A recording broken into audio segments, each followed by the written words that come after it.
Claude responded. When my daughter's landlord called me the morning after her funeral and said, I found something in her apartment. When my daughter's landlord called me the morning after her funeral and said, I found something in her apartment. Come alone and don't bring your son.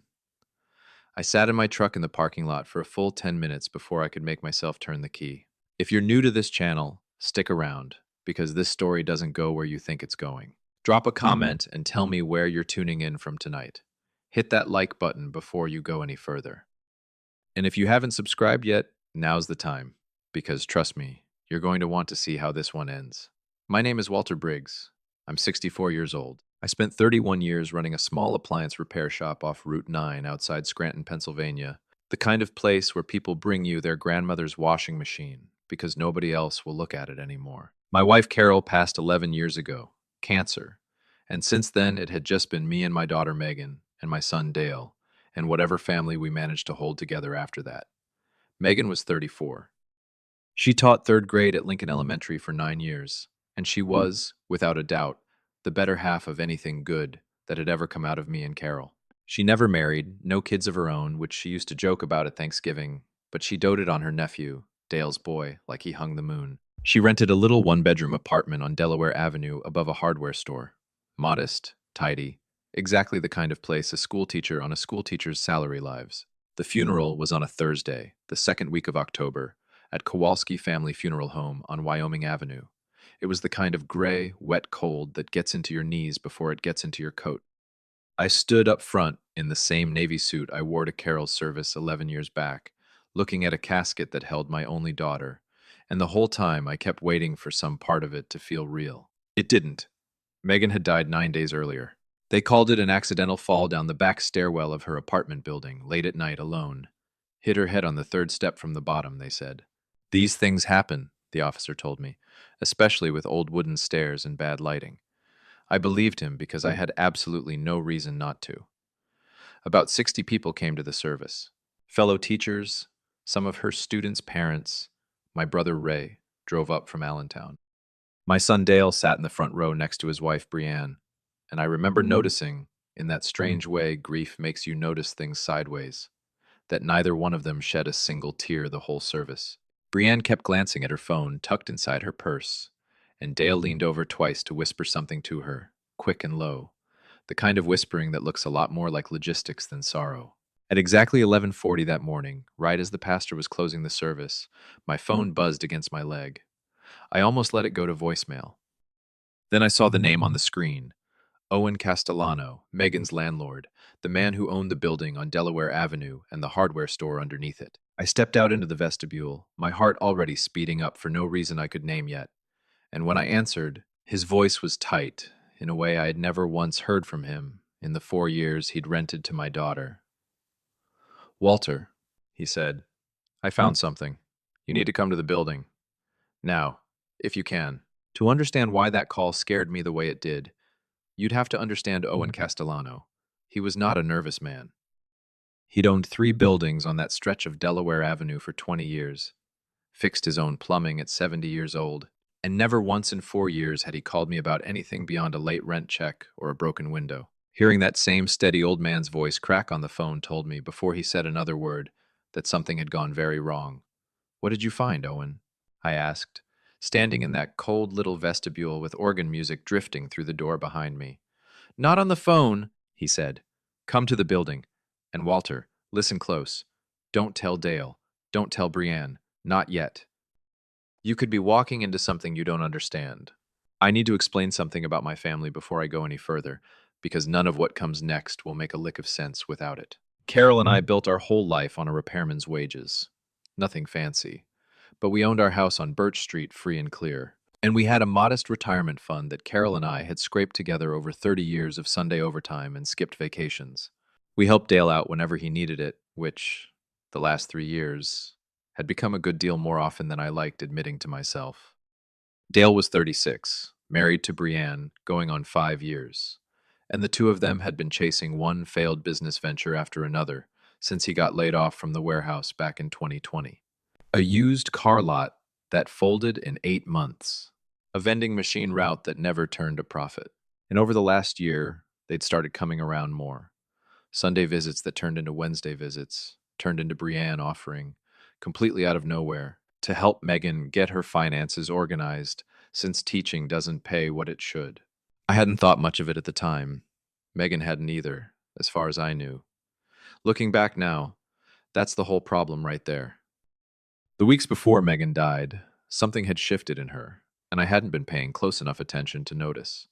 She seemed distracted at our Sunday dinners, distant in a way that wasn't like her. She mentioned, almost in passing, that she thought someone had gone through her filing cabinet at the school. Papers moved around that she was sure she hadn't touched. Brienne had started stopping by her apartment on Tuesday evenings, always with the same explanation, to help Megan set up some kind of automatic bill pay system so she wouldn't fall behind with grading and forget things. I remember one Tuesday in September, I stopped by Megan's place to drop off a ladder she'd borrowed, and I found Brienne sitting at Megan's kitchen table with her laptop open and Megan's bank statements spread out in front of her, while Megan sat on the couch looking pale and unusually quiet for the middle of the afternoon. Brienne smiled at me, said Megan had a headache and was resting, and packed up 10 minutes later. I didn't think a thing of it. My daughter trusted her sister-in-law. I trusted my daughter's judgment. 4 days before she died, Megan called me and asked if I remembered co-signing anything with her back in June.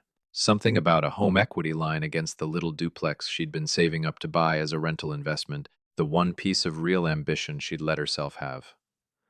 I told her I hadn't signed a thing. She went quiet on the phone for a second, then said Dale had mentioned bringing some paperwork by for her signature. Something about protecting the investment, and she figured she'd just forgotten initialing it. We let it go. We had no reason not to. The night she died, a Wednesday, I was home watching the Phillies game. Megan called Dale first because my phone was on the charger in the other room. And by the time Dale reached her building 14 minutes later, the ambulance was already there. Lights turning silently against the brick, no siren, because there was nothing left to rush for. She was gone before they even loaded her in. Accidental fall, they told me. Bad stairwell lighting, wet leaves tracked in from outside. Nobody asked a single question past that, and in my grief, God help me, neither did I. The day of the funeral, standing in that cold vestibule with Owen's voice shaking in my ear, all of it came rushing back at once. The bank statements at the kitchen table. The paperwork I never signed. The way Dale and Brienne had been circling my daughter for months like they were waiting on something to ripen. Owen, just tell me what's going on, I said, keeping my voice low so it wouldn't carry back into the chapel. I can't explain it over the phone, Walter. Megan left something with me. An envelope and a little recorder, one of those digital ones you clip on your belt. She dropped it off at the store 6 weeks ago and told me only to open it if anything ever happened to her. Walter, I opened it this morning, after I heard. And what's on it? I need you to see it yourself. Come straight to the store. Don't go home first. And whatever you do, don't say a word about this call to Dale or Brienne. My hands were shaking by the time I hung up. I walked back into the chapel, sat through the last 15 minutes without absorbing a single word of it. And when the pastor finished, and people started filing out toward the cars for the burial, I told Dale I had some paperwork with Megan's landlord I needed to sort out that afternoon about the lease, and I'd meet everyone back at the house afterward for the reception. Dale barely glanced up from his phone. Sure thing, Dad. Whatever you gotta do. Brienne didn't even look my way. She was already halfway to the parking lot, heels clicking fast on the wet asphalt, phone pressed to her ear, talking low to someone I couldn't see. I stood there a second, watching my son's wife hurry away from her sister-in-law's own funeral like she had somewhere far more urgent to be, and that cold feeling in the vestibule settled deeper into my chest. I got in my truck, an old green Chevy Silverado with better than 160,000 miles on it, and I drove across town toward Delaware Avenue with my daughter's casket still fresh in the ground behind me, with no idea that the worst part of that day hadn't happened yet. Castellano Hardware took up the ground floor of a narrow brick building on Delaware Avenue, 4 apartments up above, the kind of building Megan used to say felt like something out of an old movie every time she unlocked her door. I parked around back at 1:15 in the afternoon, still in my funeral suit, my tie loosened, my mind racing through every possible reason a 70-year-old landlord would sound that frightened. I walked in through the loading door in the back, the one Owen always left propped for deliveries, and headed toward the stairwell that led up to the apartment. That's when I heard a car pull hard into the alley behind the building, tires chirping against wet pavement. I looked back through the propped door and saw Dale's silver Dodge Charger nosed in sideways, blocking half the alley. I stopped dead. My son was supposed to be at the burial site right now, standing graveside, receiving condolences, doing the one thing a brother is supposed to do on the day his sister goes into the ground. Instead, here he was, downtown, less than 20 minutes after telling me he'd see me back at the house. I stepped back into the shadow of the stairwell, my heart slamming against my ribs, and watched through the door glass as Dale got out of his car and half ran toward the building's side entrance, jacket flapping open, face tight and pale in a way I had genuinely never seen on my own son before. He wasn't grieving. He looked like a man racing a clock. I stood frozen in that stairwell, watching my own boy jog toward the exact building Owen Castellano had just warned me to keep him far away from. I stayed pressed against that cold brick wall for what felt like a full minute, watching Dale reach the side door and yank on the handle, find it locked, and start pounding on it with the flat of his hand, calling Owen's name. I could hear him faintly through the wall, more insistent with every knock, the kind of urgency a man uses when he's got maybe minutes before something slips out of his control. I used the gap while his back was turned to slip up the interior stairwell instead, my dark suit blending into the dim hallway just enough that Dale never once glanced my direction, and I climbed to the second floor with my pulse hammering in my ears. Owen was waiting for me at the top of the stairs, his face gray, his flannel shirt untucked like he'd been pacing the hallway for an hour. "Walter, thank God," he said, and before I could get a single word out, he added, "Did you see him down there?" "That's my son," I said. "Owen, what in God's name is going on? Why is Dale here?" Owen's jaw tightened. "Because I called your house phone by accident this morning, before I got your cell number right," Brienne answered. "I only told her I needed to speak with you about something Megan left with me. Didn't say what. Apparently that was enough to send your boy driving down here like the building was on fire." My stomach dropped clean through the floor. Get to what before I did. Owen led me down the narrow hallway toward Megan's old apartment, and over his shoulder, without turning around, he said the words that changed everything. "Your daughter knew something was happening to her, Walter, and she made darn sure I'd be the one to tell you. Not them." He unlocked the door to Megan's apartment, the crime scene tape long since removed, her furniture still sitting exactly where she'd left it, and it took everything in me to walk through that doorway. Owen shut the door behind us, locked it, and reached up onto the top shelf of her hall closet, behind a stack of spare linens, and pulled down a plain manila envelope with Megan's careful teacher's handwriting across the front. "For my dad only. Only if something happens to me." "She brought this by the store 6 weeks ago," Owen said, sitting down heavy on Megan's couch instead of standing over me, which told me plenty about how serious he was treating this. "Said she didn't trust keeping it in the apartment itself. Said if anything ever happened to her, I was to get it to you, and only you, in person, and to warn you to be careful who you told." My hands shook opening it. Inside was a folded letter in Megan's neat, looping handwriting, and a small digital voice recorder, the kind teachers use to record lesson notes, taped to the back of the pages. I read the letter standing right there in her kitchen. In it, Megan wrote that she'd noticed money disappearing from the savings account she'd built for the duplex down payment. Small withdrawals first, then bigger ones, moved out over about 4 months. She wrote that she'd asked Dale about paperwork she didn't remember signing, and he'd waved it off. But something in his face when she pushed had left her uneasy enough that she started quietly checking her own bank statements online, using an old password she still remembered. She wrote that she'd found a home equity authorization filed with her credit union, dated back in June, with a signature that was supposed to be hers, except she was almost certain she hadn't signed it, and she didn't think I had either. She wrote that she'd started feeling dizzy on the stairs. Some evenings around the same time, Brienne started coming by to help with the bills, and that she didn't want to believe what she was starting to suspect, but she wasn't willing to stay quiet about it either. "There's more on the recorder," Owen said quietly. "Walter, I think you'd better sit down for this part." He set the little recorder on the coffee table and pressed play. The first few minutes were financial notes, Megan reading off numbers into the recorder like she was building a case file, dates and dollar amounts from 4 separate withdrawals totaling almost $44,000. All of it moved through that home equity authorization. Neither of us had signed, ending up in an account she'd traced back to Dale and Brienne's names. Then the recording shifted, and I heard my daughter's voice go quiet and careful, the voice she used when she was scared but trying not to sound it. She said she'd started noticing something else too, that the handrail on her back stairwell had felt loose for 2 weeks, and she'd mentioned it to Dale specifically, and he'd said he'd fix it, and it never got fixed. And one night she went out back to check it herself with a flashlight, and found the bolts had been backed almost all the way out. Not rusted loose, backed out, like someone had done it with a wrench. Then came the part that put ice straight through my chest. A recording Megan had apparently made secretly on her phone of a conversation through her apartment wall, propped near the shared vent that connected to the hallway where Dale and Brienne must have thought no one could hear. Brienne's voice, unmistakable, saying, "She's getting suspicious about the account. We need to move this along before she calls the credit union and asks questions." And Dale's voice answering, low and flat, "I loosened the rail again last night. She takes the trash out after dark every single night like clockwork. Nobody's going to question an old wooden staircase in the rain." I sat completely still on my dead daughter's couch, staring at that little silver recorder, feeling something break loose in my chest I didn't have words for yet. Owen put a hand on my shoulder and told me Megan had come to him specifically because she was afraid that if anything happened to her, whoever was responsible would try to control the story before I ever learned the truth, and she'd wanted to make absolutely certain that didn't happen.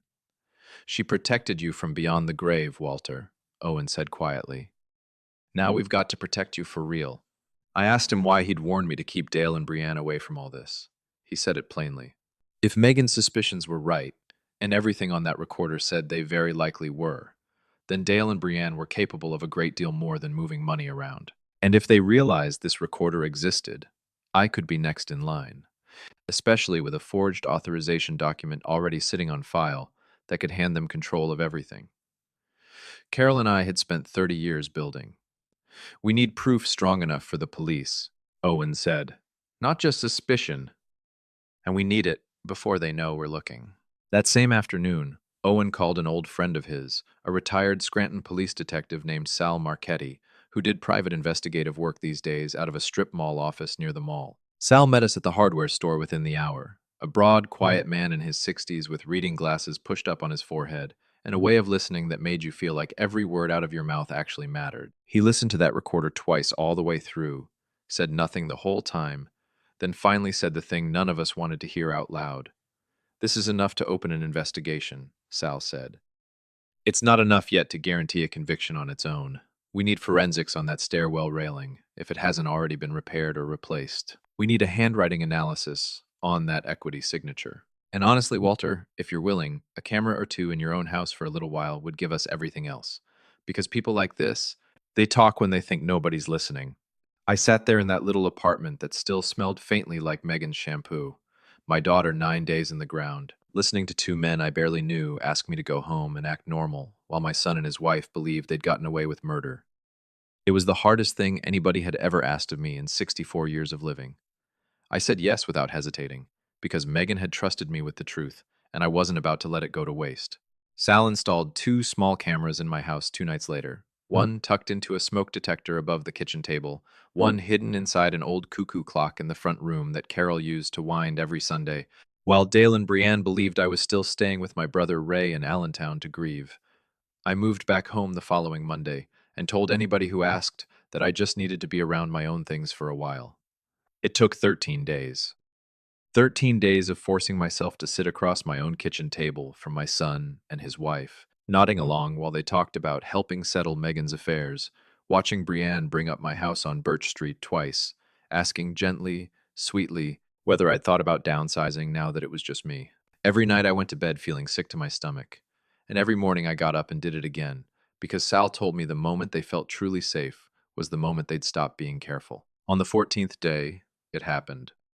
Dale and Brienne came by for Sunday dinner, and after I excused myself upstairs early, claiming a headache, the kitchen camera caught the two of them alone at the table, voices low but perfectly clear. Brienne said, word for word, "Once he signs off on the house, we're completely clear.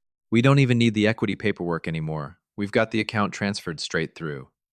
And Dale answered, "Just don't get sloppy like you almost did with Megan." That landlord called here asking questions before we even got a chance to clean anything out of her place. Brienne laughed, actually laughed, and said, Nobody double-checks a wet staircase. Dale. Nobody ever does.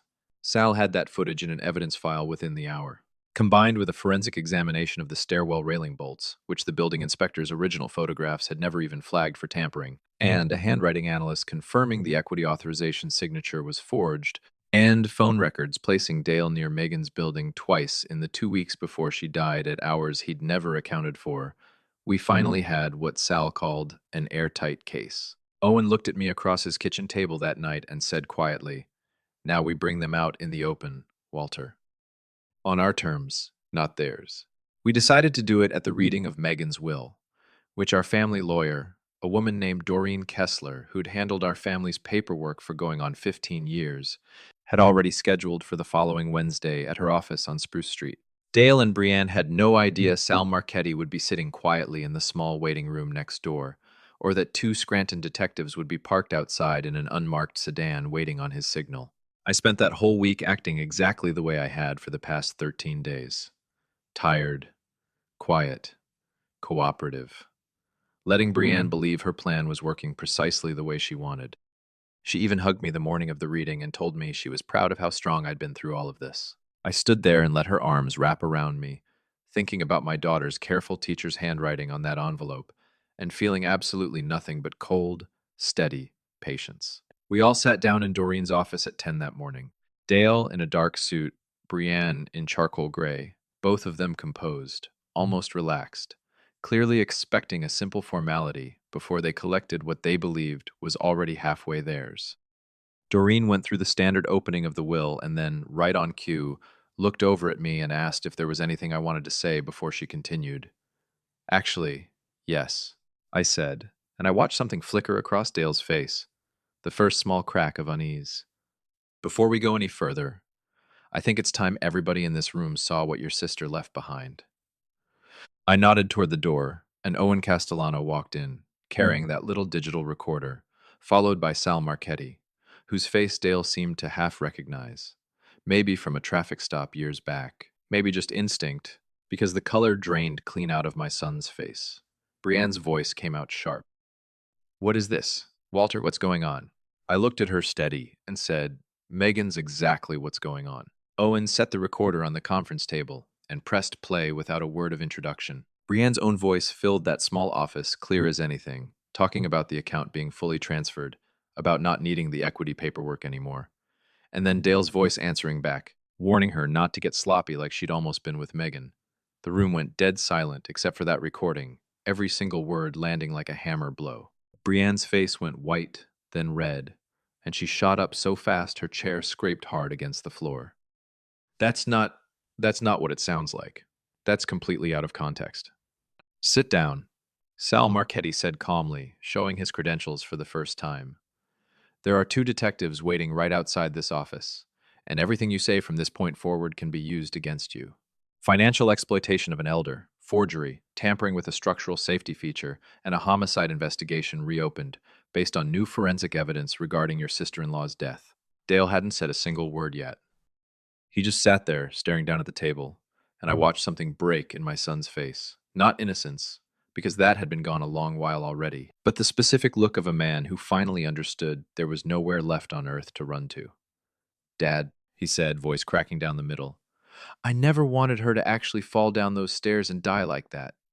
I swear to you, it was just supposed to slow her down, keep her rattled enough that she wouldn't fight us on the paperwork." I felt Owen's hand land steady on my shoulder, grounding me, because for 1 second the whole room tilted sideways and all I could see was Megan in that cold hallway I never got to reach in time. But I didn't yell. I didn't need to. Your sister sat at that kitchen table every single Sunday of her life, making sure your boy had a full plate before she'd even think about her own, I said quietly. And you stood in that stairwell with a wrench in your hand, counting down the days till you got the house. The detectives came in 2 minutes later. Brienne cried the entire way out to the car. Dale didn't say another word. It's been almost 7 months now since that morning in Doreen Kessler's office. Dale pled guilty to financial exploitation of an elder, forgery, and reckless endangerment, and he's currently serving a 5-year sentence at the state correctional facility outside Waymart. Brienne's case went further. The reopened investigation, combined with the recording and the tampered railing, led to a second-degree manslaughter conviction alongside the financial charges. She's looking at 14 years. I still live in the house on Birch Street. Some mornings, the quiet in that place used to hurt something awful, and now, most days, it mostly just feels honest. I got the money back, every last dollar of it, through the court. Though if I'm being truthful with you, the money never was the real point of any of this. Owen Castellano and I have become genuinely close friends since all of it, something neither one of us ever expected out of a landlord-tenant relationship. He tells me now that Megan used to talk about me to him more than I ever knew, always proud, always certain her old man would do right by her if it ever came down to it. I set up a small scholarship in Megan's name through the Scranton School District for young teachers just starting out who need help covering their first classroom supplies out of their own pocket the way she always did without complaint. It isn't much yet, but it's growing a little every year, and every dollar in it carries her name forward doing something good, which is exactly the kind of thing my daughter would have wanted, if you'd asked her. I think about that cold vestibule outside the funeral home more than I probably should, Owen's voice cracking on the phone, telling me to come see something before it was too late for it to matter. My daughter protected me one last time from beyond the grave, and I intend to spend whatever years I've got left making sure that protection meant something. If this story meant something to you tonight, go on and hit that like button, drop me a comment, and let me know your thoughts down below, and subscribe if you want more real stories like this one. I'll see you folks in the next one. Claude responded, "Sometimes the people who love us most keep watching, even when we've stopped paying close attention ourselves. Sometimes the people who love us most keep watching, even when we've stopped paying close attention ourselves." Megan didn't need to raise her voice to protect her father. She just needed to leave the truth somewhere safe. So call the people you love today. Notice the small warning signs, and trust that quiet kindness, once planted, has a way of finding its way home. A small note for you. This story was written and fictionalized by AI purely for entertainment, though we hope its heartfelt lesson still finds a place in your life.